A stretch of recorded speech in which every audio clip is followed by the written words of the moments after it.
Shalom Shalom Victory Victory Generation. Ketemu lagi bersama aku Rebecca dan Aku Reynold. nah hari ini kita kedatangan bintang tamu yang spesial banget yaitu Tante Tante Priscilla. Priscilla. Nah teman-teman beberapa minggu yang sebelumnya kita selalu membicarakan tentang keuangan. Nah eh, kita kan udah banyak banget tuh dapat pengalaman, dapat masukan dari narasumber-narasumber sebelumnya. Nah hari ini kita mau mendengarkan lebih lanjut dan lebih detail lagi apa itu dan bagaimana caranya mengatur keuangan. Manage ya, jadi Iya. anak-anak muda semua gak hanya dikasih uang, dapat gaji walaupun masih kecil, walaupun masih anak-anak muda Yes. dihambur-hamburin aja Ya, beli apa yang kita betul mau. banget. Tapi kita harus bisa manage gitu, apa itu Yes. perpuluhan bagaimana segala macam. Nah Tante hari ini kita mau bahas apa sih? Iya. Hari ini kita akan bahas mengatur keuangan dalam kerajaan Anda. Iya, mengatur keuangan secara Alkitab ya. Yes. Nah, saudara setelah kita menjadi murid Yesus, bagaimana mengatur keuangan gitu. Bagaimana agar arus keuangan saya lancar, bagaimana agar saya tidak kesulitan keuangan, dan apakah Tuhan Yesus sanggup menjamin keuangan saya. Nah, hari ini kita akan membahas di 4 prinsip keuangan menurut Alkitab. Nah, bagian pertama itu adalah diberi dan memberi. Kita buka di Lukas 6 ayat 38.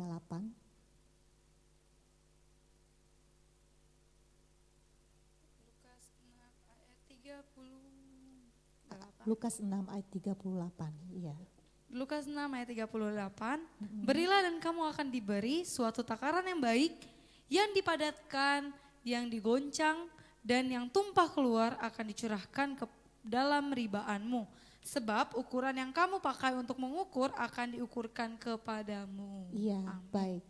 Ayat ini berkata, saudara, ukuran kita untuk memberi akan ditakarkan menjadi ukuran tuaian kita. Maksudnya apa tuh ya? Iya, kalau Anda memberi dari kelimpahan yang Anda terima, kelimpahan dari yang Anda miliki, maka Anda akan menerima kelimpahan dari apa yang Tuhan miliki, dari apa yang sudah Tuhan katakan.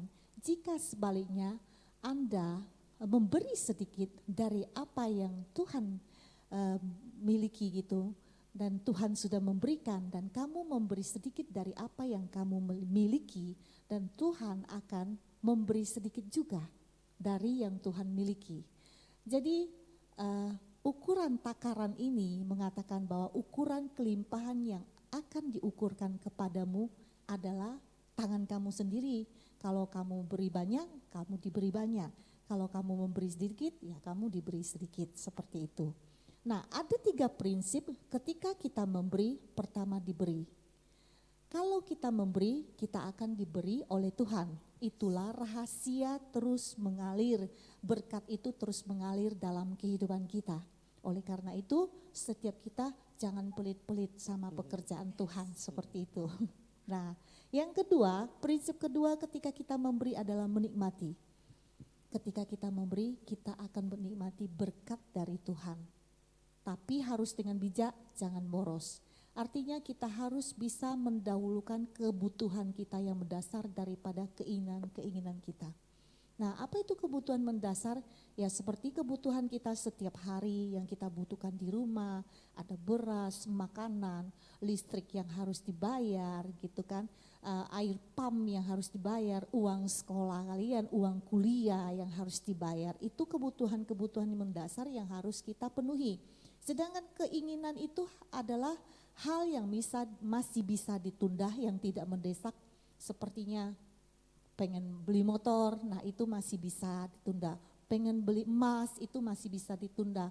Pengen beli handphone yang terbagus, itu masih bisa ditunda. Jadi ketika kita menerima berkat dari Tuhan, kita menikmati, tapi kita harus mengaturnya dengan bijak, jangan boros, seperti itu. Nah, prinsip yang ketiga ketika kita memberi adalah memberi. Nah, memberi ini kita buka Amsal 19 ayat 17. Amsal 19 ayat 17. Iya. Siapa menaruh belas kasihan kepada orang yang lemah, utangi Tuhan yang akan membalas perbuatannya itu. Nah, arti ayat ini Memang agak aneh ya, dibaca pun memiutangi Tuhan gitu. Kok gimana gitu? Artinya begini, ketika Tuhan menggerakkan, kita kan sudah diberi oleh Tuhan, sudah diberkati oleh Tuhan. Ketika Tuhan menggerakkan kita untuk memberi, menolong seseorang, di sini bilang orang yang lemah, orang yang membutuhkan belas kasihan, orang yang benar-benar membutuhkan pertolongan, ketika kita benar-benar dengan tulus hati menolong orang tersebut, ini membuat Tuhan berhutang kepada kita. Nah, sehingga Tuhan terenyuh hatinya untuk membalas semua perbuatan kita itu. Jangan pernah berharap ketika kita menolong orang yang lemah, orang yang miskin, yang sangat membutuhkan, kita mengharapkan balasan dari mereka. Balasan manusia hanya sebatas balasan thank you gitu. Dia balasan sebatas balasannya, iya amin, mungkin kamu nolong aku beliin beras, aku kembaliin beras, itu saja. Tapi ketika kita tidak mengharap balasan dari mereka, biarlah Tuhan yang membalas. Tuhan melihat ketulusan kita membalas orang tersebut, sehingga Tuhan bilang, engkau membuat aku berhutang kepadamu sehingga aku mau membalas lewat setiap usaha pekerjaanmu. Tuhan tambah-tambahkan.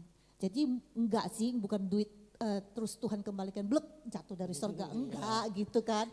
Tapi Tuhan membalas dari setiap hasil usaha kita, pekerjaan kita. Kita ditambah-tambahkan, diberkati seperti itu.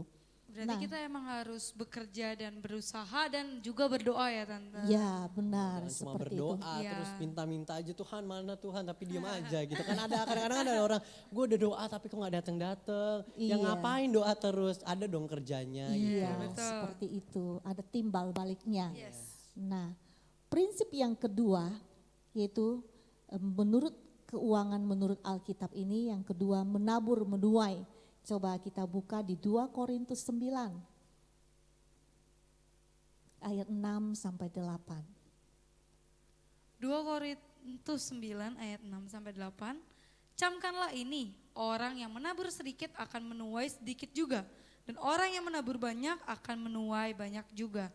Hendaklah masing-masing memberikan menurut kerelaan hatinya, jangan dengan sedih hati atau karena paksaan, sebab Allah mengasihi orang yang memberi dengan sukacita, dan Allah sanggup melimpahkan segala kasih karunia kepada kamu, supaya kamu senantiasa berkecukupan di dalam segala sesuatu dan malah berkelebihan di dalam pelbagai kebajikan. Iya. Amin. Ayat ini berkata, orang yang menabur sedikit, dia menuai sedikit. Iya, kita akan menerima sesuai dengan taburan kita. Seorang petani pun dia tidak akan menikmati hasil tanamannya kalau dia tidak menanam. Begitu juga kita akan menikmati hasil kalau kita menabur, maka kita akan menuai. Di situ firman Tuhan berkata seperti itu. Nah, ketika kita memberi, sini firman Tuhan bilang, hendaklah kita memberi dengan kerelaan hati, dengan ketulusan gitu. Jangan dengan paksaan atau sedih hati. Kalau kita memberi sukacita, Tuhan bilang Tuhan senang dengan orang memberi dengan rela hati, sukacita. Sehingga Tuhan akan membalas semua perbuatannya itu. Dan sehingga orang itu berkecukupan dalam segala sesuatu. Cukup beli mobil, cukup beli rumah, cukup apa yang kita ini, handphone yang terbagus gitu kan. Cukup lah Cukup pokoknya. gitu. Cukup lah. Yang Bahkan penting cukup ya. yang berkelimpahan. Yes. Amin kan? Amin. Iya, Amin. ketika kita melakukan firman Tuhan ya, Tuhan bilang aku sanggup melimpahkan berkat ke dalam kehidupanmu seperti itu. Nah, ada 3 prinsip ketika kita menabur, yaitu pertama menerima berkat Tuhan dari hasil pekerjaan. Kalau kita menabur, kita akan menerima berkat Tuhan dari hasil pekerjaan. Oleh karena itu setiap kita marilah belajar menabur dari penghasilan kita, dari usaha pekerjaan kita. Kita memberi berkat. Nah, ketika kita terima berkat itu, kita harus tanya kepada Tuhan, Tuhan, saya sudah dapat hasil dari berkat yang Engkau berikan. Kemana saya harus tabur di berkat ini? Gitu.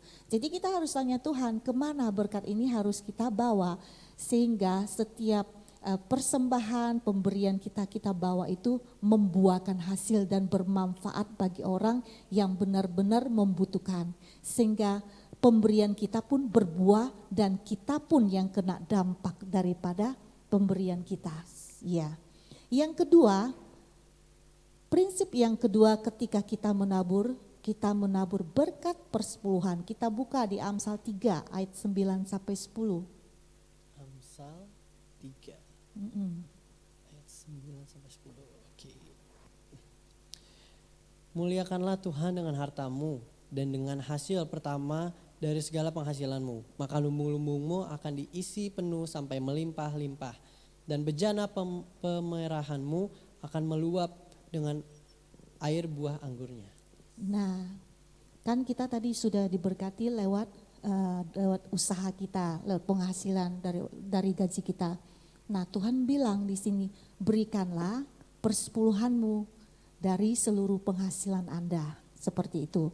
Jadi jika Anda mendapat penghasilan itu, keuntungan atau netnya setelah dikurangin semua biaya-biaya yang keluar, itu netonya misalnya 10 juta. Maka penghasilan kita yang harus kita persembahkan kepada Tuhan adalah 10 juta, 10%-nya berapa duit? 1 juta. Iya, 1 juta. Kalau 5 juta penghasilan net kita, maka 10%-nya adalah 500.000. Ya, 500 kita kembalikan ke dalam rumah Tuhan. Iya, Tuhan kan berkata begitu, ketika engkau membawakan hasil pertama dari segala penghasilanmu, engkau berikan 1/10 bawa ke dalam rumah Tuhan, aku akan memberkati engkau lumbung-lumbung dalam kehidupanmu selalu melimpah luah. Tuhan berkata seperti itu. Nah Tante, bedanya prinsip yang kedua ini, prinsip menabur yang kedua sama yang pertama itu apa sih Tante? Kan kalau yang kedua itu kan 10%. Kalau yang pertama itu ada gak sih takarannya berapa persen? Ya, memberinya seberapa, memberi sama orang itunya berapa. Oh iya, nanti kan itu ada selanjutnya kita ngomong. Sebenarnya ini penghasilan kan mulai step by step diterangin gitu. Nanti akan selanjutnya lebih jelas tanya lagi. jawabnya nanti ya, guys. Sabar. Jadi bawalah persembahan persepuluhan kamu ke dalam rumah Tuhan. Di sini bilang di mana Anda bergereja, Anda berjemaat. Nah, di mana Anda berkomitmen melayani, disitulah Anda membawa persembahan persepuluhan ke dalam rumah Tuhan supaya gereja bisa terus bertumbuh gitu dan para hamba Tuhan pun diberkati. Nah yang ketiga, prinsip ketika kita menabur adalah dicurahkan berkat dan pintu langit dibukakan. Di Malaki 3 ayat 10 sampai 12. Malaki 3 ayat 10 sampai 12. Bawalah seluruh persembahan persepuluhan itu ke dalam rumah perbendaharaan supaya ada persediaan makanan di rumahku. Dan ujilah aku, firman Tuhan semesta alam, apakah aku tidak membukakan bagimu tingkap-tingkap langit dan mencurahkan berkat kepadamu sampai berkelimpahan? Aku akan menghardik bagimu belalang pelahap supaya jangan dihabisinya hasil tanahmu. Dan supaya jangan pohon anggur di padang tidak berbuah bagimu. Firman Tuhan semesta alam. Maka segala bangsa akan menyebut kamu berbahagia, sebab kamu ini akan menjadi negeri kesukaan. Firman Tuhan semesta alam. Iya, Tuhan berkata di sini, setia memberi, janganlah mengurangi. Maka berkat kamu tidak dikurangi. Setialah memberi gitu loh, kata Tuhan. Jadi supaya di sini berkata ayat firman supaya hasil berkat kamu tidak dimakan oleh belalang pelahap.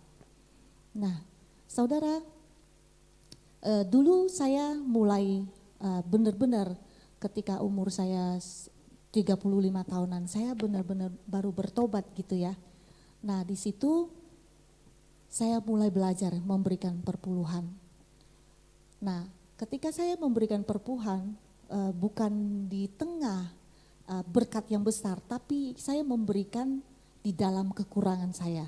Karena keadaan waktu itu memang saya juga ada hutang gitu, terlilit hutang gitu. Karena usaha pekerjaan yang mengalami, ya dunia terus berputar, roda dunia berputar, hari itu saya ada di bawah gitu. karena dengan pekerjaan usaha yang ada mengalami masalah gitu kan. Nah disitulah Roh Kudus terus menggerakkan saya untuk memberikan perpuluhan ini. Sekalipun waktu itu saya nggak mengerti apa arti perpuluhan, tapi saya terus jalankan aja karena Roh Kudus yang menggerakkan dan persembahan pun tidak saya abaikan. Oleh karena itu dari ayat firman Tuhan ini berkata, ketika engkau membawa persembahan persepuluhan ke dalam rumah Tuhan, apakah aku tidak akan memberkati kamu? Tuhan bilang kan seperti itu.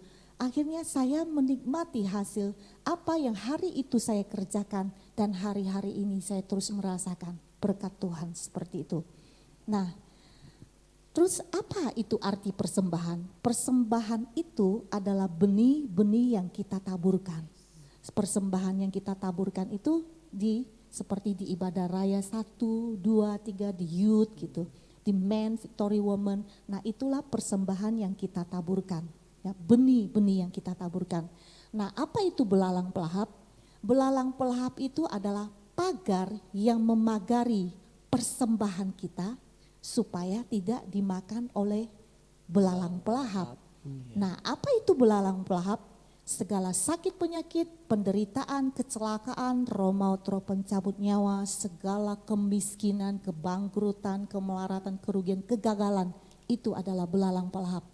Jadi kadang kelihatan ada hasil, tapi dimakan. Ada aja gitu, ada aja masalah yang Berarti terjadi. tiba-tiba baru dapat uang, tiba-tiba udah habis gitu. Iya gitu, seperti itu. Nah di ayat 10 berkata, ujilah aku. Ketika engkau membawa persembahan persepuluhanmu ke dalam rumah Tuhan, apakah aku enggak memberkati kamu gitu? Ujilah aku, kata firman Tuhan seperti itu. Ketika engkau membawa persembahan persepuluhanmu ke dalam rumahku, sehingga di dalam rumahku ini ada makanan, tersedia makanan. Apa aja sih? Bahkan perbendaharaan di dalam rumah Tuhan itu selalu ada saldonya. Nah, persediaan itu apa sih? Apa yang dibutuhkan gereja ini? Gereja butuh listrik setiap bulan. Gereja butuh bayar air pam setiap bulan. Bahkan orang yang membersihkan gereja ini pun kita membutuhkan biaya.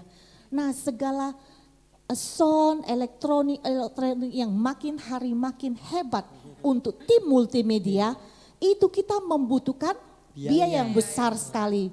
Nah kalau Tuhan bilang, siapa yang akan membeli barang-barang ini? Kalau bukan hamba-hambaku yang setia, yang kuberkati, dan mereka yang membawa persembahannya dan perpuluhannya ke dalam rumah Tuhan. Sehingga segala yang dibutuhkan di dalam rumahku semua terpenuhi. Dan Tuhan berjanji, setiap orang yang membawa persembahannya, perpuluhannya ke dalam rumahku, engkau uji aku, apakah aku tidak akan memberkati? Saya berkata, ya Tuhan memberkati. Dan saya menyaksikan sendiri, merasakan sendiri bagaimana ketika dengan setia kita tetap memberikan persembahan di dalam rumah Tuhan, kita memberikan perpuluhan di dalam rumah Tuhan dan diberkati. Dan saya merasakan berkat-berkat Tuhan terus memberkati. Berarti ini berbicara tentang kesetiaan dan ketekunan ya Tante. Iya. Berarti kalau benar. misalnya kita tekun memberi juga, kita setia memberi kepada Iya. Tuhan, Tuhan juga pasti akan perhitungkan juga ya Tante. Perhitungkan Yes. semua Tuhan itu. lewatkan gitu. Yes. Iya, benar. Nah, dan selanjutnya saya ada satu kesaksian. Dulu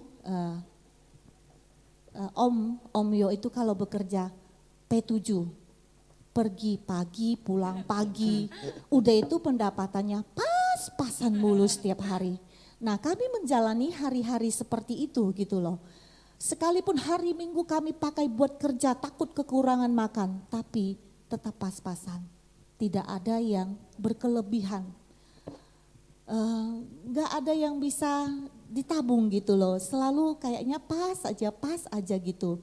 Nah ketika kami mengambil satu keputusan, komitmen bahwa kami mau melayani Tuhan, terus kami mau bahwa hari Minggu kami pakai buat menjadi hari Tuhan dan bukan menjadi lagi hari-hari buat kami bekerja gitu. Nah di saat itulah kami melihat Tuhan mulai membuka tingkap-tingkap langitnya untuk memberkati kami. Dan ketika kami mulai berkomitmen bahwa hari Minggu adalah harinya Tuhan, sering hari Minggu loh Om diteleponin, Pak kami tunggu di proyek. Bapak saya mau itu mengadakan perjanjian dengan Bapak untuk proyek-proyek ini supaya bisa dikerjakan. Tapi beberapa kali kami dicobai, tapi ditolak, Om tolak. Maaf Pak, hari ini kami harus melayani, kami harus beribadah. Dan saya terus menguatkan Om, jangan takut, firman Tuhan berkata kalau memang itu berkat kita, dia akan datang kembali dan gak kemana-mana gitu. Nah puji Tuhan, apa yang dikatakan Tuhan itu benar dan benar adanya, dan akhirnya mereka tetap menunggu sekalipun mereka adalah big boss gitu loh. Bos mereka tapi mau nunggu. Iya, tetap nunggu dan dipanggil kembali. Itu luar biasa pertolongan Tuhan. Berarti emang berkat Tuhan tuh nggak kemana ya Tante? Iya. Asal kita mau ikut Tuhan aja. Iya, gitu. asal kita jalanin sesuai dengan Kemauan Tuhan. iya, sesuai firman Tuhan ini. Kita mau setia memberi gitu. Kita setia melakukan apa yang Tuhan katakan. Itu luar biasa. Nah, ada satu lagi biar semuanya seimbang, kita buka di Matius 23 ayat 23. Matius 23 ayat 23. Matius 23 ayat 23, celakalah kamu hai ahli-ahli Taurat dan orang-orang Farisi, hai kamu orang-orang munafik, sebab persepuluhan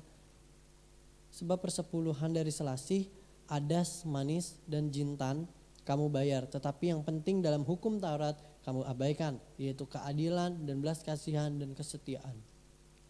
Yang satu harus dilakukan dan yang lain jangan diabaikan. Iya, ayat firman Tuhan ini berkata, bukan hanya persembahan persepuluhan kamu jalankan, tapi yang harus kamu lakukan juga adalah firman Tuhan, adalah kasih.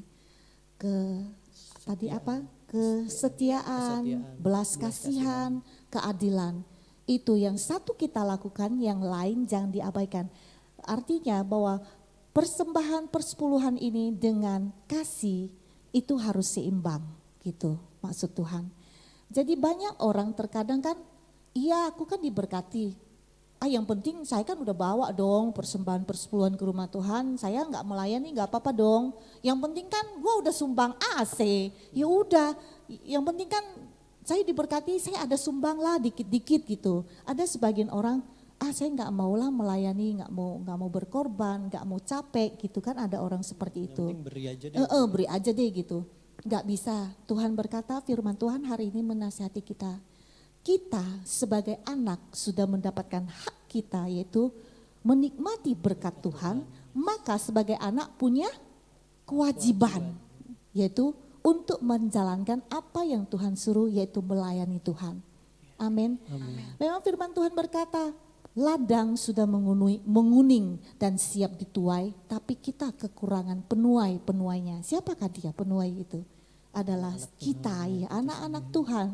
Di luar sana kata Tuhan, banyak jiwa yang masih harus diselamatkan untuk bawa ke rumah Tuhan. Banyak orang yang masih membutuhkan pertolongan kita. Kita harus tolong mereka. Amin. Amin. Iya. Berarti kalau misalnya ada nih Tante misalnya orang, dia tuh merasa dia sudah memberi, Iya. kira-kira. Dia sudah memberi tapi dia nggak mau pelayanan, berarti itu artinya dia kurang adil ya Tante untuk pelayanan, Iya. atau gimana?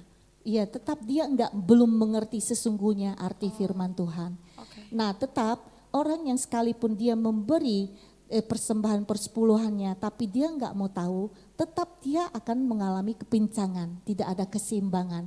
Sekalipun dia membawa, tapi nanti ada waktunya dia merasa, saya udah punya semuanya, tapi kenapa jiwa kurang saya ya. kosong? Banyak Pernah banget kan sih sering kayak kan gitu. kita mendengar orang Iya, itu, karena itu kasih. Dia tidak menjalankan kasih, keadilan, belas kasihan, kesetiaan kepada Tuhan. Itu ketika kita menjalankan ini, otomatis kan kita menerima kasih dari Kristus. Benar gak? Iya. Mm-mm. Kalau misalnya melayani itu kira-kira dalam bentuk apa sih Tante? Kan misalnya di gereja mungkin jadi sound multimedia, WL singers, pemain Iya. musik. Atau kalau misalnya dia juga merasa memberinya itu kepada orang-orang yang membutuhkan, apakah itu melayani juga atau gimana Tante? Nah di sini kan sudah bilang belas kasihan. Kita memberi, memang banyak orang yang di luar agama Kristen pun mereka lakukan. Mereka bilang beramal. Iya, beramal, Tapi memberi lah. Iya. mereka tetap mengalami ketimpangan. Yang satu mereka jalankan, yang lain mereka abaikan. Mereka tetap merasakan kekurangan kasih. Karena dulu saya dari kecil ini kan agama Buddha. Ya, saya juga ikut pelayanan gitu loh di Buddha. Terus ikut beramal, sumbang-sumbang gitu. Tapi yang saya bedain terakhir, kenapa saya mau menerima Kristus? Saya tidak mendapatkan kasih di sana. Tapi saya mendapatkan kasih di sini. Oleh karena itu, kita belajar berkorban waktu kita, berkorban tenaga kita buat Tuhan.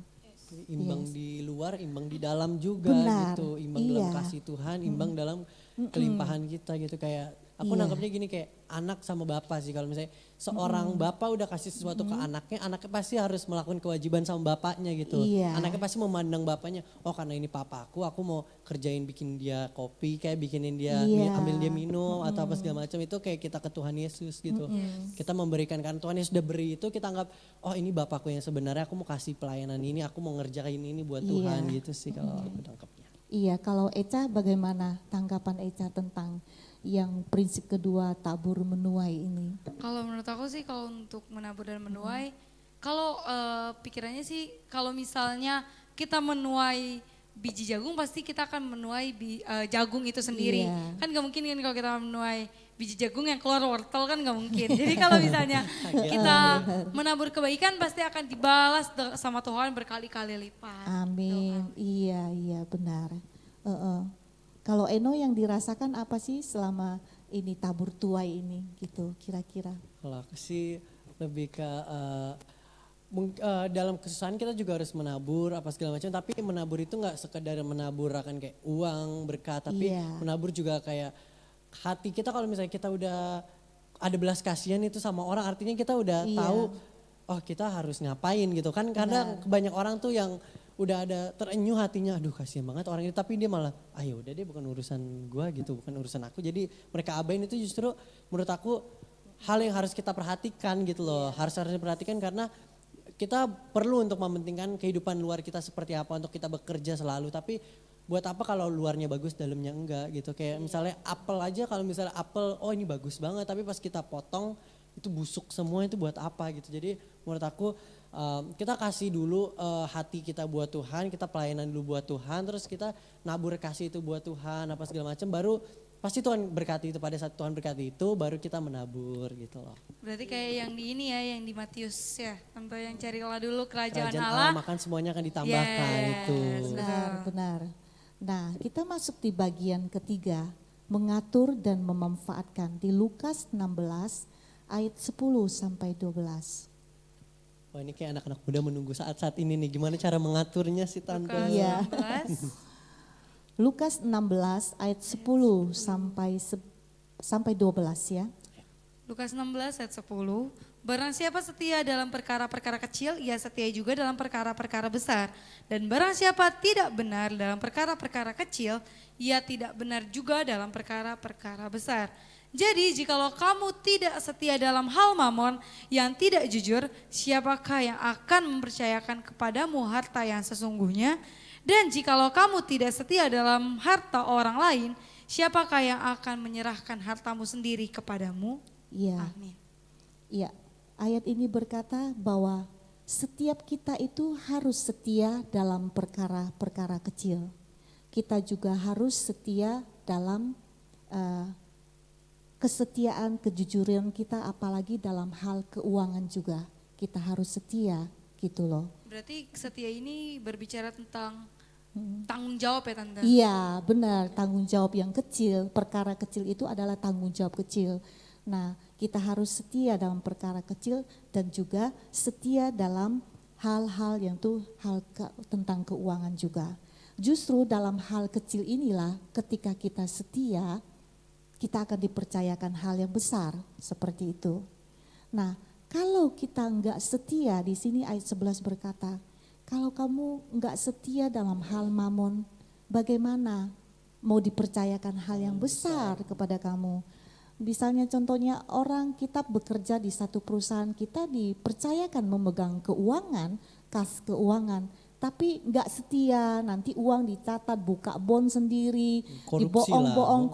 korupsi kecil itu. Kecil nggak besar, mungkin 20, 30, 100 gitu.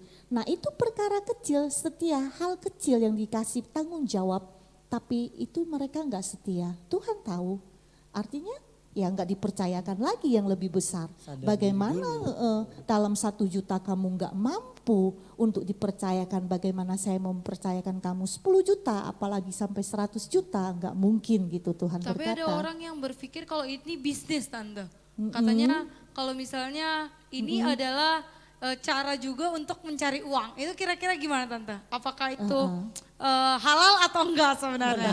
Kayak Wardah kali ya. Ya otomatis kalau kita bicara firman Tuhan ya tetap nggak halal gitu, jadi haram ya. Iya, jadi haram. Jadi nggak benar gitu. Tetap ya selama pengalaman tante di perusahaan sendiri, ketika anak-anak lapangan yang dipercaya kas, yang jujur nggak jujur saya bisa bedain.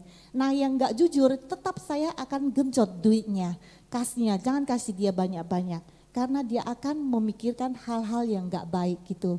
Nanti solar lah, dia beli solar, di iniin sendiri lah, lapor, kadang nggak ada bond lah, apa gitu. Nah jadi kita banyak perhatikan anak ini kurang jujur gitu. Memang dia bisa bekerja tapi kurang jujur, akhirnya ya hati kita juga nggak terbuka, nggak respect terhadap dia gitu loh. Memang dia bisa bekerja, kita pakai tenaga dia. Jadi kita nggak bisa, udah stop 5 juta, dia nggak bisa dikasih sampai 10 juta gitu. Jadi ditahan. Kita jadi pemimpin, antar pemimpin dengan anak perusahaan pun seperti itu. Kita nggak mau gitu, nggak mau kasih gitu loh seperti itu. Apalagi dipercayakan sampai 20-30, nanti dibawa kabur lagi ya kemana-mana gitu. Berarti yang kayak gini ya Tante contohnya, kalau misalnya misalnya nih ya, contohnya ada satu orang dipercayakan uang untuk membeli suatu barang gitu. Tapi dia sebenarnya dia bayarnya misalnya 2 juta. Tapi dia kasih ke perusahaan itu 2,5 juta. Berarti ini tuh termasuk korupsi ya Tante? Kalau anak perusahaan sendiri yang dipercayakan seperti itu namanya korupsi. Lain kalau orang dagang, loh kan saya dagang, itu memang hukumnya dagang. Saya dapat 2 juta, saya jual 2,5 juta. Tapi seorang anak perusahaan dituntut pemimpinnya 2 juta, ya kamu harus 2 juta gitu loh. Kan dalam segala ketika kamu bekerja di semua aspeknya, dari bensin, motor, uang makan, kamu ditanggung semua, bukan tidak ditanggung. Nah kenapa masih harus berlaku curang gitu, tetap itu namanya korupsi gitu loh. Berarti harus ada keterbukaan juga ya Tante kalau misalnya itu. Harus. Berarti itu termasuk dalam kejujuran ya Tante, bukan berdagang ya Tante? Bukan berdagang, kalau antara pemimpin dengan anak perusahaan itu harus dituntut kejujuran, nggak bisa berdagang. Kalau berdagang saya nggak mau kasih gaji dia tiap bulan. Buat apa saya kasih 2-3 juta, 4 juta sebulan dan saya masih dimakan sama dia? Mendingan kamu dagang sendiri aja, kamu tawar saya tidak ada beban untuk menanggung tiap bulan gaji-gaji dia untuk menghidupi dia, benar gak? Iya. Berarti itu bukan dagang ya teman-teman, tapi itu korupsi. Kalau misalnya dagang itu kalau misalnya kita buka usaha sendiri, tapi kita juga gak kerja sama orang lain. Benar-benar sendiri lah. Iya, benar-benar bisnis, belajar bisnis sendiri itu baru dagang namanya. Itu wajar gitu loh. Tapi jangan juga udah dagang gak ada untung. Udah untung ngomong gak ada untung, itu kan dimakan sama mulut kita sendiri gitu. Itu gak pintar memanage uangnya tuh, ya kemana itu uangnya. Iya, nah kita lanjut ya, ada 3 prinsip ketika kita mengatur keuangan, memanfaatkannya. Pertama, keuangan harus diatur, dibagi sesuai porsi. Ini contoh ya, kalau penghasilan saudara 5 juta gitu ya. Nah ini sudah mulai menanjak remaja-remaja kan nanti juga harus bekerja kan. Kerja, masa nggak kerja nanti makan apa penghasilan istrinya per kalau bulan tadi kan beda, penghasilan sama perpuluhan itu apa gitu. Nah kalau penghasilan kamu 5 juta, kita ngomong persepuluhan kamu dari penghasilan kamu itu 10%-nya 500.000 gitu kan. Nah habis itu persembahannya sekitar 1 bulan kita kasih 10%, berapa? 1%. 10% dalam masa 1 bulan dari penghasilan 5 juta itu. Per minggu ya. Jadi kita anggap 1 bulan kita kasih 10% persembahannya. Jadi beda gitu, dari penghasilan itu kan kita terima 5 juta. Nah, kita dapat 5 juta itu kita persembahkan ke Tuhan, yaitu persepuluhan itu 10%, 500. Berarti persembahannya 10%. Persembahannya 10% dari 500.000. Berarti 500.000 maksud saya. Persembahannya kita mempersembahkan buat Tuhan. Nanti orang kan kaget, loh persembahannya tadi 10% udah kasih kan 500.000. Kan ada orang yang bisa protes. Tadi kan saya udah kembaliin ke rumah Tuhan 500.000 dari 5 juta. Saya sudah tinggal 4,5 juta, 10% lagi 500, tinggal 4 juta dong. Ini ceritanya persembahan yang tiap minggu kita datang, benih-benih yang kita taburkan. Kira-kira 1 bulan juga 10% gitu loh. Nah seperti itu, nah itu 10% 500. Diporsiin ya. Iya itu di manage, jadi kita mengatur dan memanfaatkannya. Nah untuk kebutuhan kita keluarga itu kira-kira 50% itu 2,5 juta. Nah keperluan pribadi kita kira-kira 10% itu 500.000. Orang yang membutuhkan, nah itu ada terbagi di situ. Orang yang membutuhkan itu 5%, 250.000. Nah kita kira-kira ada bayar pajak 5%. Kita pergi makan keluar kita nggak tahu loh, kita selalu bayar pajak. Kita bahkan itu kira-kira kalau ambil kecilnya lah 5% gitu kan. Nah itu aja 250.000. Bahkan dari 5 juta ketika kita mampu memanagenya dengan baik. Nah di situ ada sisa 10% dari 5 juta itu. Akhirnya kita bisa tabungkan, investasikan 10%. Itu jadinya masih ada sisa 500.000 yang bisa kita investkan gitu.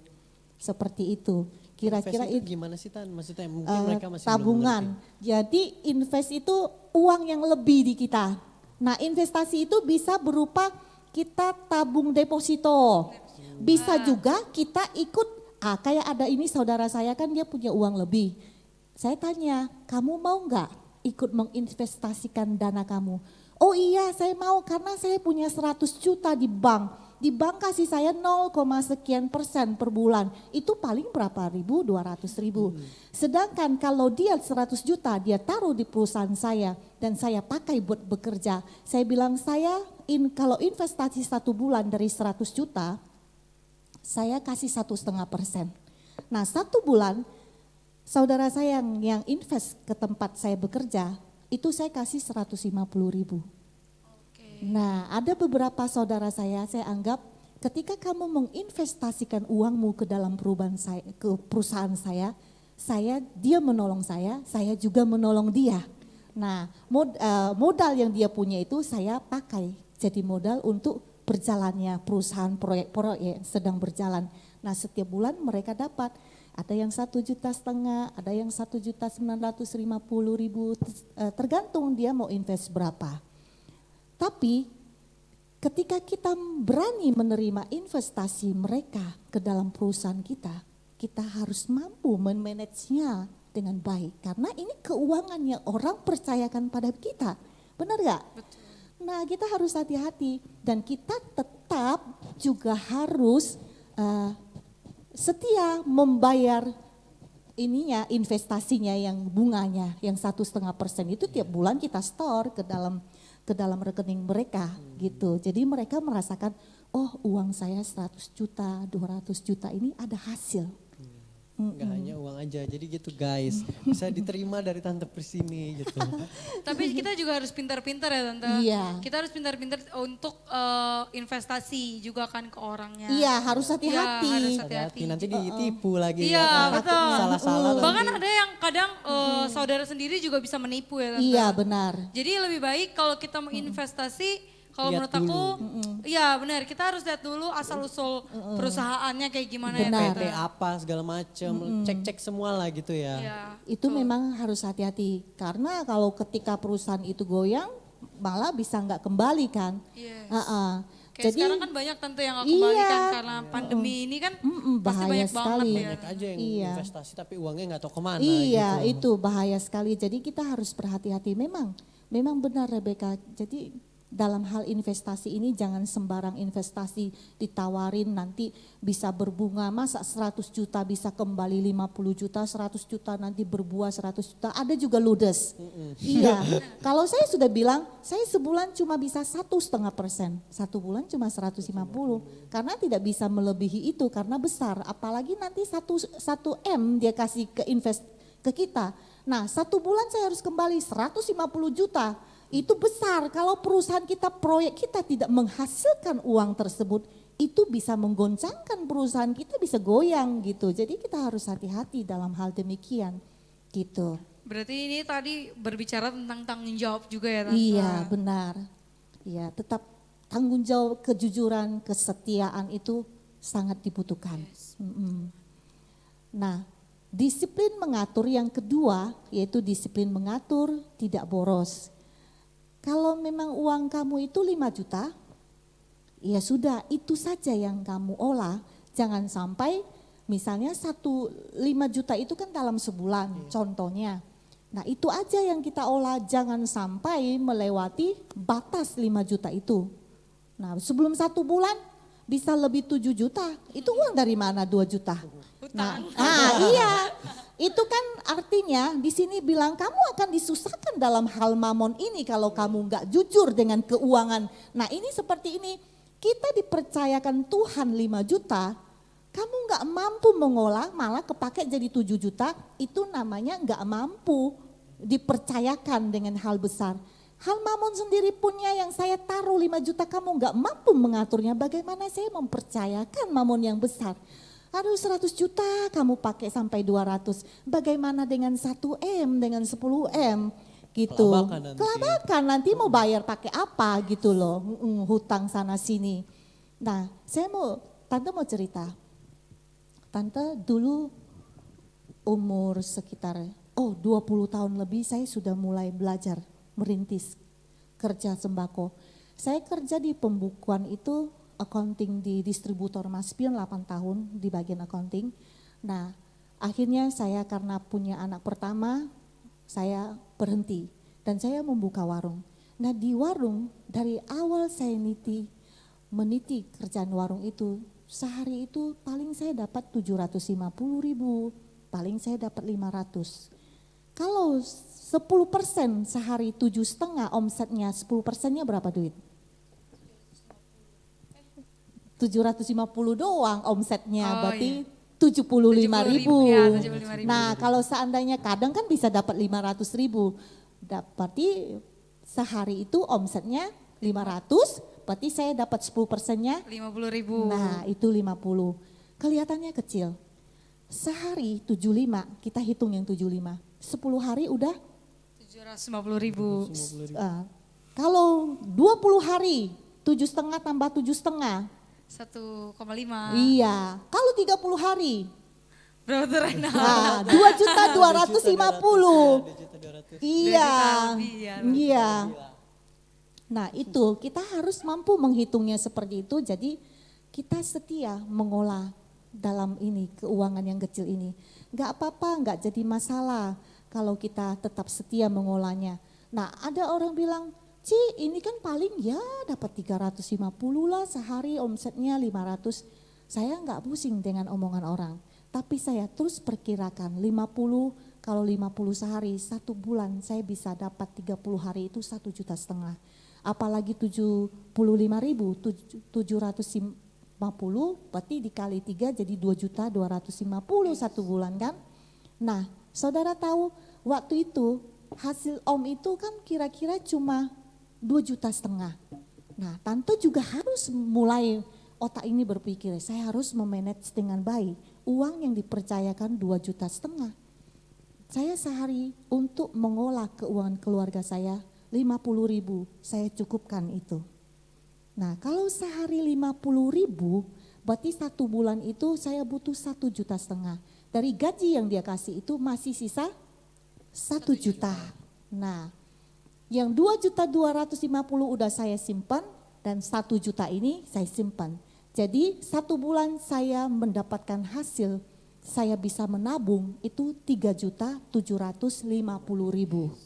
Nah ketika anak-anak ketika anak saya mau sekolah, tante ini anak mau sekolah, tante sudah bayar pembangunannya, sudah bayar bahkan 1 tahun SPP ke depan selesai lunas. Jadi nggak pernah berhutang. Ketika tante mau melahirkan pun punya anak, tante nggak pernah minjam sana sini untuk melahirkan. Dan sering kita mendengar orang nggak punya duit mau melahirkan. Karena kenapa? Mereka tidak memanage dengan baik. Jadi kita harus bisa, oh ini saya simpan buat anak saya sekolah gitu. Oh ini saya simpan buat tabungan saya gitu. Kalau kayak anak remaja, kamu pengen sesuatu apa? Belajar dari sekarang gitu. Saya pengen punya rumah, oh iya ini yang saya jangan kutak-katik. Saya harus simpan. Dikit-dikit lama-lama jadi bukit. Jangan merasa iya cuma 50, kapan gua kayanya. Jangan pikirin Jangan itu. meremehkan Jangan gitu. meremehkan. Justru orang Tuhan melihat kesetiaan kita itu di sini. Tante nggak pernah terpikir akan hal-hal seperti hari ini. Nggak pernah terpikir. Yang saya tahu saya terus mengolah keuangan kecil ini Tuhan sudah percayakan segini. Ya sudah, ada yang bilang, ih tetangga kita sudah punya mobil baru. Biarin dia punya berkatnya sendiri, kan Tuhan yang kasih. Kalau Tuhan percayakan berkat saya 2,5 juta, berkatnya 750 enggak apa-apa, saya akan olah dengan baik. Jadi kita harus berpadanan dengan apa yang kita punya, kita memanage dengan baik. Orang yang punya mobil belum tentu anaknya sekolah dia nggak utang. Kita nggak tahu, kan mobilnya dari mana. Mobil dia memaksakan diri untuk angsur, akhirnya uang sekolah bisa terbengkalai. Kan bisa terjadi hal demikian gitu loh. Jadi lebih baik nggak usah iri ya tante Iya, ya sama nggak orang. usah jadi berpikir apa adanya. Nah itu tante orangnya seperti itu, berpikir apa adanya. Memang Tuhan yang sudah takarin kasih saya ukuran seperti ini, ya sudah saya jalankan saja. Orang-orang lah kita Iya gitu. Jadi berkat itu masing-masing. Tapi yang satu hal yang saya kagum terhadap Tuhan, Tuhan selalu memberikan apa yang tak pernah tante pikirkan. Tuhan sediakan. Luar Firman biasa. Tuhan ya. Iya, karena Tuhan kan melihat kesetiaan kita. Ya, melihat ketabahan kita. Yang ketiga ini dipercayakan lebih besar dan diatur sesuai dengan firman Tuhan. Ya, ketika kita tabah, kita sabar, telaten, tetap setia, jujur dalam hal keuangan, bertanggung jawab dalam banyak hal yang Tuhan percayakan. Tuhan sanggup melimpahkan keuangannya, melimpahkan hartanya untuk dipercayakan kepada kita, untuk kita olah. Seperti hari ini, kalau Tuhan di sini berkata, Tuhan yang membukakan tingkap-tingkap langit, siapa yang tahu? Itu berkat bisa datang timur, barat, utara, selatan. Orang bisa menawarkan proyek-proyek. Itu kalau kepercayaan, kalau yang Tuhan yang buka, tante melihat bagaimana om dipercayakan orang. Orang bilang, Pak enggak apa-apa, ini rekan saya pernah kerja sama saya, sama dia. Oh enggak, saya maunya sama Bapak, saya lebih percaya Bapak. Nah itu saya melihat itulah namanya berkat, tingkap langit dibukakan. Tuhan yang memilih kita. Sehingga orang bisa berkata tadi firman Tuhan, engkau akan menjadi negeri kesukaan. Orang bisa berkata, engkau akan menjadi orang yang suka diberkati oleh Tuhan. Ya, amin. Amin. Nah, Karena kesetiaan kenapa itu ya? Kenapa kita bisa dipercayakan Tuhan untuk mengolah harta yang Tuhan percayakan, mengolah keuangan yang besar, 1M, 2M, bahkan 10M Tuhan bisa percayakan. Kenapa? Karena Tuhan melihat hati. Manusia, apa yang dilihat manusia bukan yang dilihat Tuhan. Manusia hanya melihat di depan mata, tapi Tuhan melihat hati. Tuhan tahu, oh ini anakku, hati yang tahu memberi, bukan hati yang gak tahu diri ketika diberi. Hati yang tahu memberi ketika dia diberkati, dia membawa perpuluhannya ke dalam rumah Tuhan, dia membawa persembahannya, dia tahu membantu kekurangan-kekurangan dana dalam pekerjaan-pekerjaan Tuhan. Dan membantu orang yang membutuhkan, seperti itu. Kayak banyak nih tante anak-anak muda, mereka baru usaha kecil-kecilan kan pasti baru mulai. Banyak juga anak-anak muda yang keluar dari usaha itu karena menurut mereka bisnis mereka cuma untung 1.000-2.000 gitu tante. Oh, Nah, iya. padahal kan kalau misalnya kita lihat dari firman Tuhan ini, kita belajar tentang ketekunan juga kan tante. Iya, benar. Kalau misalnya mungkin hari ini kita belajar di dapetnya cuma 1.000-2.000. Tapi kalau misalnya udah sebulan ke depan mungkin aja udah 100 orang yang beli kan udah jadi 1 juta lebih ya Iya, tante. udah makin Gitu. itu makin membesar Yes, iya betul banget. keuntungannya. Kayak aku tante kalau misalnya aku sih belajarnya gini, kayak 2 tahun lalu Instagram kan belum booming tuh di Instagram feeds, kayak misalnya jualan di Instagram tuh belum booming banget beberapa tahun yang lalu. Tapi aku tetap posting-posting gitu. Jadi tetap komitmen posting walaupun gak ada yang lihat juga, nggak ada yang lihat, nggak ada juga yang baca. Pokoknya bener-bener nol lah, followersnya aja nol gitu kan.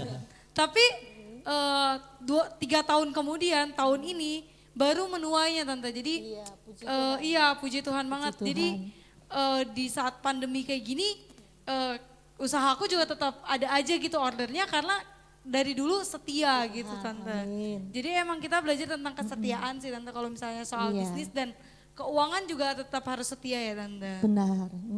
Tadi Karena angka dimulai dari nol ya. Iya. Nggak mungkin dimulai dari 10, 100. Iya, nggak mungkin. Dari nol. Jadi ingat apa yang kita harus Iya, kerjakan dari nol dulu gitu. Kayak banyak anak-anak muda berpikir, apalagi anak-anak yang lulusan tinggi, universitas benar. tinggi, mereka keluar itu mau gajinya yang lumayan tinggi tante kayak langsung di 10 atas, juta, iya langsung 20 di atas juta gitu. UMR. Iya, gitu. teman-teman Iya, aku gitu iya. Tan. Mereka baru keluar dari sarjana, mereka cari kerjaan. Ada gak sih kerjaan yang bisa masuk sama gue yang 20 juta? Lalu gue mikir kayak 20 juta anak-anak lulusan baru 20 Iya. juta tuh masuknya gimana gitu kan.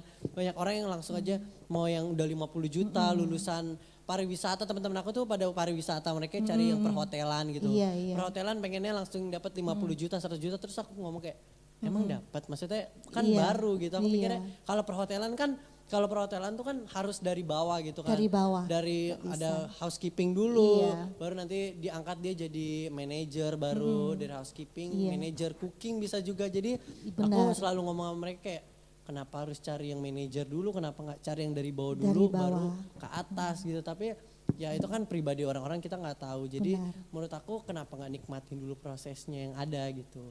Iya. Berarti kita belajar rendah diri juga ya tante. Iya, ini harus rendah diri. Memang kan tadi firman Tuhan bilang kamu harus setia dalam hal kecil. Jadi setia itu sekalipun kamu tamatan S1, S2, kamu mau langsung masuk di perusahaan mendapatkan 10-20 juta. Saya berkata enggak mungkin.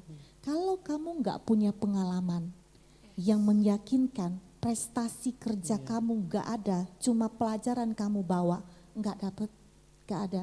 Mereka yang bisa dapat sebulan 10 juta, 50 juta, 100 juta, mereka adalah orang-orang yang sudah berpengalaman. Mereka punya prestasi yang hebat, yang waktu mereka kuliah, waktu mereka magang, itu ketika dia magang di satu perusahaan dan perusahaan itu melihat hasil kerja anak itu. Nah, kalaupun kamu punya prestasi yang hebat, tapi kamu tidak punya attitude, karakter yang mendukung, perusahaan pun sekalipun kamu pintar, kamu hebat, no, dipecat. Karena beberapa hal kejadian ya seperti itu. Kita tahu ada gitu loh, ada yang orang yang bisa bekerja tapi dia punya attitude memang jelek sekali, kita juga nggak mau pakai gitu loh, seperti itu. Jadi kita nggak bisa menuntut maunya mendapat yang baik, sedangkan kamu tidak mampu memberikan yang terbaik gitu, nggak bisa, nggak ada keseimbangan, harus ada keseimbangan. Kita menuntut yang baik, kita harus memberikan yang terbaik. Ya seperti itu. Do the best lah, nanti baru diberikan Iya, yang terbaik gitu. seperti itu. Jadi ya hati-hati, jangan sampai yang tadi kita bicarakan itu kartu kredit anak muda, terutama kan ya ini teringat aja kartu kredit, jangan sampai kalau kita belum bisa bekerja, terus sekalipun kita bekerja pun kalau kita nggak punya tabungan yang besar, jangan coba-coba kita belajar memutarkan kartu kredit Sekarang itu. udah bukan kartu kredit tante, ada pay letter namanya. Wih, Iya. lebih hebat lagi ya. Dia cuma sekali klik dong, kita langsung dapat deposit 6 juta misalnya. Itu kita bisa pakai 6 juta gitu Buat beli terus. apa Ya. gitu. Nanti bayarnya nanti. Iya, bayarnya nanti. Sebulan lagi.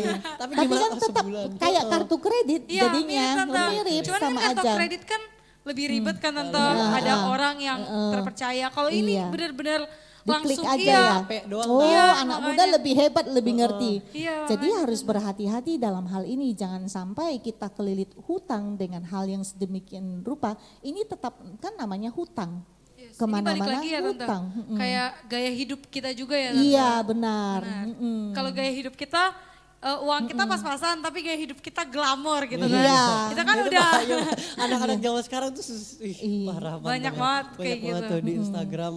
Akhirnya ya kalau mau glamor-glamor padahal nggak punya penghasilan seperti itu sangat berbahaya buat seorang anak muda. Jangan sampai nanti akhirnya bisa bukannya jual makanan jadi jual diri. Baik, Bener, baik banyak pria ya, bener. walaupun wanita banyak hal yang terjadi demikian.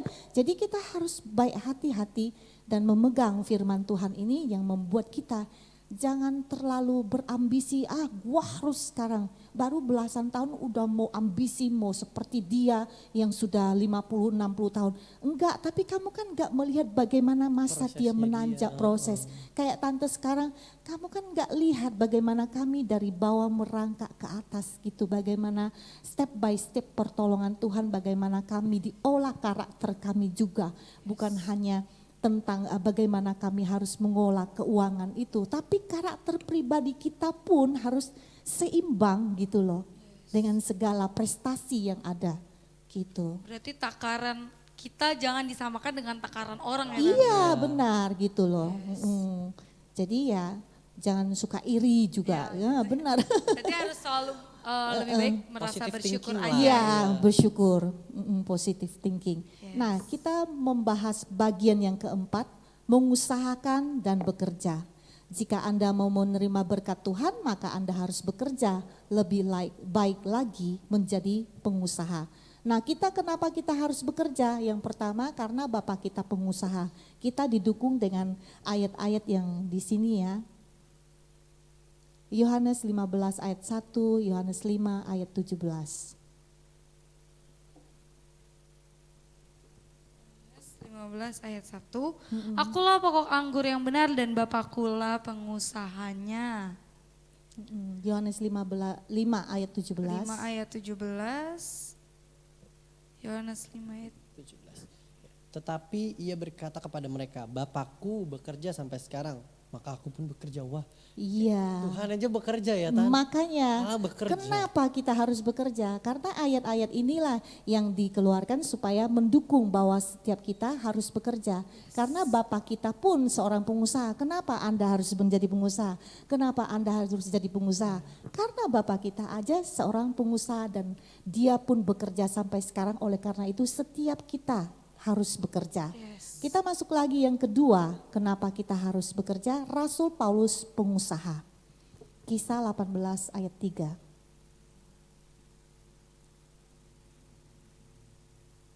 Kisah para Rasul 18 ayat 3. Dan karena mereka melakukan pekerjaan yang sama, ia tinggal bersama-sama dengan mereka.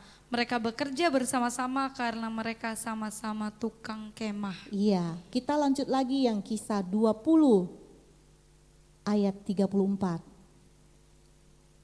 Kisah 20 ayat Iya. 34. Oke. Kamu sendiri tahu bahwa dengan tanganku sendiri aku telah bekerja untuk memenuhi keperluanku dan keperluan kawan-kawan seperjalananku. Nah, ini bercerita yang di kisah Rasul 18 ayat 3 itu Rasul Paulus tuh bercerita bahwa dia bersama Aquila, bersama Priscilla, dan Rasul Paulus ini adalah sama-sama pengusaha kemah. Di sini berkata mereka itu sama-sama tukang kemah. Mereka bekerja memenuhi keperluan pelayanan mereka. Artinya mereka ini adalah hamba-hamba Tuhan. Bahkan ini Rasul Paulus berkata dia tidak meminta-minta untuk memenuhi keperluan pelayanannya. Nah di ayat 20 ini pasal 20 berkata 34, kamu sendiri tahu bahwa dengan tangan sendiri, dengan aku sendiri aku bekerja memenuhi segala keperluanku. Ketika aku menjalani misi Kristus pun, aku menjalani apa yang Tuhan butuhkan dalam hidupku. Tuhan rindukan dalam hidup aku lakukan, tapi aku tidak meminta-minta ke sana kemari, tapi aku terus bekerja. Aku juga jadi seorang pengusaha kemah untuk memenuhi keperluan pelayananku dan bahkan keperluan teman-teman seperjalanannya. Nah, Jadi bekerja jangan bekerja rohani juga, bekerja jasmani dan rohani. rohani jasmani, jadi ada keseimbangan Iya. gitu loh. Jadi hamba Tuhan yang keren dari zaman perjanjian baru sampai perjanjian masa kini adalah hamba Tuhan yang jadi pengusaha, hamba Tuhan yang dipakai Tuhan luar biasa. bekerja Jadi jasmani dan rohani. iya, keseimbangan jasmani rohaninya Terpenuhi. iya benar. Oke. Kita lanjut. Murid Yesus pun pengusaha di Yohanes 9 ayat 4. Yohanes 9 ayat 4, kita harus mengerjakan pekerjaan Dia yang mengutus aku selama masih siang. Akan datang malam di mana tidak ada seorang pun yang dapat bekerja. Luar biasa. Murid Yesus pun di sini Tuhan Yesus berkata, dia pun murid-muridnya pun seorang pengusaha, seorang pekerja. Selagi masih siang mereka semua bekerja sebelum datang malam. Jadi tidak ada yang tidak bekerja, tidak ada yang malas untuk bekerja. Begitu juga dengan setiap kita. Kita adalah murid-murid Kristus. Kita tidak hanya melayani di gereja, kita tidak hanya melayani di dalam rumah Tuhan aja, tapi kita juga menjadi seorang pelayan yang melayani orang banyak di luar sana, bahkan menghasilkan uang. Ya enggak, ketika kita bekerja kan kita harus rendah hati, kita melayani orang, apa maunya dia kita kerjakan, maunya seperti apa kita lakukan dengan karakter kita yang baik, karakter kita yang rendah hati, itu akan membuat mereka terenyuh hatinya dan membuat mereka juga memberkati kita banyak usaha pekerjaan, ya. Satu lagi 2 Tesalonika 3 ayat 10. 2 Tesalonika 3 ayat 10. Sebab juga waktu kami berada di antara kamu, kami memberi peringatan kepada kamu, jika kamu tidak mau bekerja janganlah ia makan. Nah, iya. Terus lanjut lagi, kami katakan ini karena kami dengar bahwa ada orang yang tidak tertib hidupnya dan tidak bekerja, melainkan sibuk dengan hal-hal yang tidak berguna. Nah, tidak banyak orang tidak bekerja, dia sibuk dengan hal-hal yang dia nggak berguna itu seperti apa? Nongkrong sana sini, Nonton apalagi Netflix, apalagi drakor maraton narko, maraton drakor. Gitu. Ya, kafe seharian, main game online, Mobile Legend seharian. Ada juga yang tidur-tiduran tapi terus mengeluh hidupnya enggak mau bekerja. Firman Tuhan hari ini sudah tegas. Semua hamba-hamba Tuhan dari zaman perjanjian baru pun harus bekerja. Kalau zaman masa kini ada yang enggak mau bekerja, enggak usah makan. Ya, anak muda dengar, enggak bekerja enggak usah makan. Jangan pikir ada papa mama selagi masih hidup, mah duit, pa duit, sampai kapan? Bukankah hari-hari ini ketika kita punya badan yang sehat, punya otak yang cerdas, kita pakai sebaik mungkin. Ya, potensi yang Tuhan berikan kita pakai, kita manfaatkan. Sehingga apa yang kita lakukan menghasilkan dan kita bisa memuliakan nama Tuhan. Amin ya. Amin. Nah, ini masih ada lagi, ada 3 evolusi pengusaha. Wah, 3 evolusi pengusaha Nah, nih.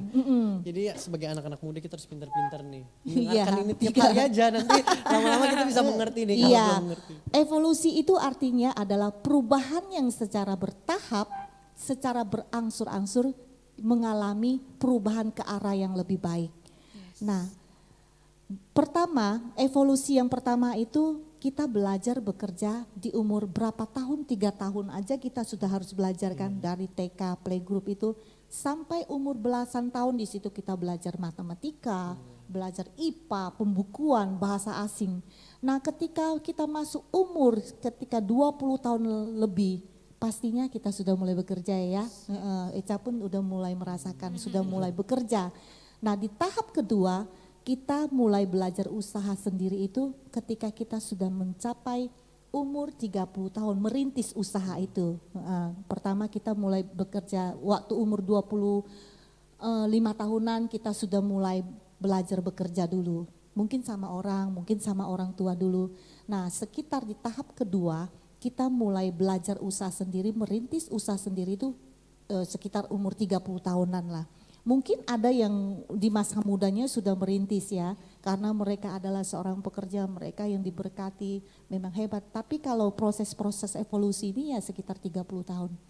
Merintis, jangan ragu, berdoa pada Tuhan, usaha apa yang harus dibuka. Jadi kita coba merintis. Ya seperti apa, sekarang anak muda senangnya apa ya? Nongkrong-nongkrong biasanya. Nongkrong berarti kita buka kafe. Biasa anak-anak muda tuh maunya nongkrong, ada wifi, terus main-main game gitu kan. Nah anak itu muda. cocok tuh. Jadi sebagai anak yang muda seperti kalian, berarti kita harus buka kopi tiam. Iya, kafe apa gitu, kafe Eno. Atau juga bisa berpikir untuk bikin game Tante. Oh gitu ya. Ya kita bisa berpikir untuk bikin game, siapa tahu anak-anak muda zaman sekarang tertarik. Nah. Itu bisa dibayar juga Tante. Oh kalau bisa game, dibayar. ya. Oh gamenya programnya Iya, ya. Oh programnya, jadi dibayar gitu. sama ini ya. Kayak game gitu. Oh dibayar sama gamer berarti gitu ya. Ya sama kan kalau misalnya di game itu ada diamondnya atau kita mau beli barang di Iya. di Aplikasi gamenya tersebut, ya nanti pengguna itu akan bayar juga Tante Oh, ke gitu ya. programmernya ya. Iya lebih hebat kalian. Tante tahu kalian lebih hebat. Nah, kalau 30 tahun kita mulai merintis usaha, berarti di tahap ketiga ketika kita umur sekitar 40 tahun, usaha itu kan sudah mulai berkembang. Itu udah 10 tahun yang lalu. Kalau kita tekunin, percaya, itu bisa terjadi. Nah, kita disitulah ketika umur 40 tahun karena usaha mulai berkembang, kita mulai mempekerjakan banyak orang. Nah disitulah kita jadi berkat bagi banyak orang. Dan itu pun kami perusahaan kecil pun kami merasakan hal demikian karena sekitar umur 20 tahun lebih kami memang menjadi pekerja. Nah sekitar 30 tahun kami keluar dari bekerja, kami mulai mencoba merintis proyek kami sendiri gitu. Nah sekitar 40 tahun, bahkan di bawah 40 tahun kami sudah merasakan perkembangan demi perkembangan karena ketelatenan, kesetiaan, kejujuran, tanggung jawab kita. Bukannya dalam masa 30 tahun sampai 40 tahun, oh terus naik, gak pernah turun, pernah gitu loh. Hampir kita juga pernah mengalami ada orang yang udah dikasih pekerjaan, kita udah masukin alat-alat berat, dia bilang rugi, nggak mau bayar gitu. Ada orang yang seperti itu gitu loh. Ada yang diteleponin masih bilang belum ada duit gitu, udah kita tolongin gitu loh. Tapi masih ada orang-orang seperti itu. Banyak kami mengalami masalah, tapi sekalipun masalah-masalah itu ada, kita berjalan bersama Tuhan. Kita perkuat iman kita, mau percaya. Pengharapan kita Tuhan, hari ini mungkin orang itu enggak bayar, tapi Tuhan gantikan 2 kali lipat dari itu. Setiap orang harus belajar dari kegagalannya, harus belajar dari apa yang pernah sudah gagal di dalam kehidupannya. Jadi jangan kegagalan itu menjadi trauma dalam hidup kita, jangan. Tapi jadilah itu pengalaman dalam hidup kita membuat kita semakin naik. Baik, Tante. Sampai di sini firmannya, mungkin masih ada tanggapan dari Eno, tanggapan dari Eca buat anak-anak muda kita di luar sana. Iya sih kalau menurut aku kita yang paling utama sih bekerja dan berusaha karena anak-anak muda zaman sekarang biasanya cuma bilang ntar gue bantu doa deh, ntar gue bantu doa, Iya, tapi nggak melakukan pekerjaan itu gitu loh. Iya. Jadi ya nggak akan pernah ada hasilnya gitu. Kalau mau berdoa doang, ya kalau bisa jadi pendeta juga bekerja gitu. Pendeta aja bekerja. Ya kan Tante, Iya. bekerja, melayani orang itu pekerjaan loh ya kan Tante. Iya benar. Melayani orang, berdoa kepada Tuhan itu tuh adalah kewajiban Puasa kita juga. segala macam. Iya. Nah makanya kalau menurut aku sih lebih baik kita selalu berjalan bersama Tuhan gitu. Kalau menurut Eno gimana Eno? Kalau menurut aku sih berdoa dulu. Yang pertama kayak jalan pertama kita nggak akan bisa apa-apa kalau kita nggak bisa berdoa gitu. Yes. Pada saat kita berdoa pasti Tuhan tuh kasih kita hikmat gitu kan. Pada kadang kasih kita hikmat, tapi kita harus tanya dulu Tuhan ini maksudnya apa, bagaimana caranya segala macam. Pada saat Tuhan kasih kita hikmat baru kita berjalan gitu loh. Minta jaminan Tuhan. Terus kita berjalan, baru kita bekerja dengan benar-benar tekun, sepenuh hati. Karena kan di firman juga berkatakan ketika kamu bekerja, bekerjalah seperti kamu melayani Tuhan gitu loh. Jadi kalau kita nggak ngelihat, kalau kita nggak mandang atasan kita nggak akan bisa sukses gitu. Pandanglah atasan kita dulu, bekerjalah dari nol. Kadang orang-orang tuh punya ekspektasi yang begitu besar gitu. Aku mau dapat gaji yang 30 juta, 50 juta, 100 juta gitu. Ekspektasinya gede banget gitu kan. Kenapa enggak ekspektasinya dari kecil-kecil dulu, dari 1 juta dulu, 2 juta, dari 2 juta baru bisa ke 3 juta, 4 juta sampai bisa ke 100 juta gitu. Jadi kalau kita nggak bisa merintis dari nol ya kita nggak akan bisa gitu loh. Jadi bekerja dengan tekun lah gitu. Oke, sampai di situ aja talk show kita pada hari ini. Aku minta untuk Tante pimpin kita dalam doa. Mari kita berdoa. Bapa, kami mengucap syukur atas hari ini. Apa yang sudah Tuhan tuntun buat setiap anak-anak youth generation ini. Sehingga setiap mereka semakin hari semakin bijak mengatur keuangan yang Tuhan percayakan dalam kehidupan mereka. Bahkan mereka terus berkembang menjadi seorang pekerja, bahkan menjadi seorang pengusaha. Kami percaya Tuhan, setiap yang Engkau percayakan, Tuhan perbesar kapasitas dalam kehidupan mereka. Terutama karakter attitude mereka, kerendahan hati mereka ada pada setiap anak muda. Sehingga setiap potensi yang Tuhan taruh dalam kehidupan mereka bermanfaat bagi masyarakat, bagi bangsa. Dan segala kepercayaan yang Tuhan percayakan dalam hal kecil, masalah kejujuran, perkara kecil dalam masalah keuangan dan harta, kami percaya Tuhan Engkau memakai anak-anak mudamu ini dipercayakan lebih besar lagi. Terima kasih Tuhan, ini doa kami di dalam nama Tuhan Yesus kami berdoa, haleluya, amin. Nah teman-teman, itu dia tadi talk show kita hari ini. Terima kasih sudah menonton sampai akhir ibadah ini. Kita ketemu lagi minggu depan. Jangan lupa untuk like, comment, and subscribe. Share ke teman-teman kalian supaya jadi berkat. God bless you.